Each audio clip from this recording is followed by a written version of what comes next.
Welcome back. Using a variety of materials, our next artist makes wall sculptures like this.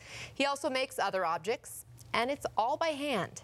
David Hamlin says this is what inspires and invigorates him. And David's here with us today. Thanks for being here, David. Thanks for asking me. You have some really cool stuff that you brought in, and we're going to talk about some of these items specifically, but you also say there's a connection for you between art and well-being. Definitely, I agree with that. I find that the making of art and the viewing of art are a great bridge between the mind and the body. And when you have an opportunity to do something that takes you out of your regular workaday world and ignites your imagination all at the same time, it's very helpful and healthful to reducing stress. It helps people manage the details of their lives better, increases concentration. And I find the work that I do, particularly, which is very pattern-focused, helps me in an almost meditational way as I'm working.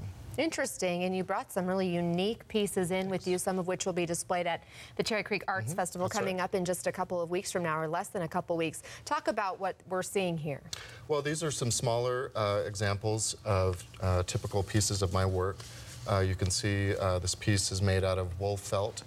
They're all representative of my work in that people are always commenting how many parts there are in the work that I create, and I am very detail focused, very meticulous, very much into the craft of the creating, so that all comes through in these pieces here. And the texture is cool because, like you said, this is felt, you've got leather, is that right? Yeah, and it's great. You can't smell this on the other side of the camera, of course, but there's a great smell of the leather here, and I really enjoy working with materials that are stimulating to the senses in their own right.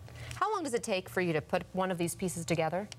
Well, some of them are more than others. This particular piece is probably about 20 hours. Wow, it's a lot of work. It is a lot of work. And we have some other video pictures of other pieces you've created. As we show those, what is your creative process? Do you have an end result in mind when you get going, or is it something that develops as you go? Usually my ideas for my pieces come all of a sudden and complete. And my struggle as an artist is to basically take what I've seen in my mind and interpret it as quickly as I can before I forget the parts of it that I found fascinating.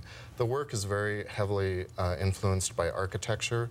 I'm also very interested in the natural world and how nature finds ways to connect things.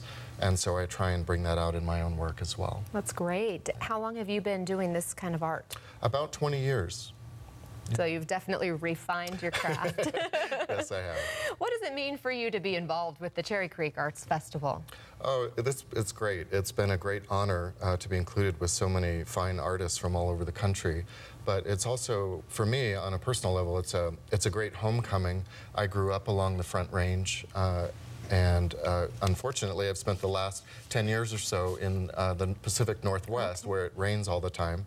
So now that I've come back, it's just been a really great homecoming event for me to sort of mark that return to Colorado. We're glad to have you here. I know Lisa's already eyeing which one of these pieces she's going to buy after the show. It really is unique artwork, and we appreciate you sharing it with us. You too can visit David at the Cherry Creek Arts Festival. It's July 2nd, 3rd, and 4th in Cherry Creek North, and we are a proud sponsor. You can check out more of what that festival also has to offer at thedenverchannel.com. Just click on Community Affairs.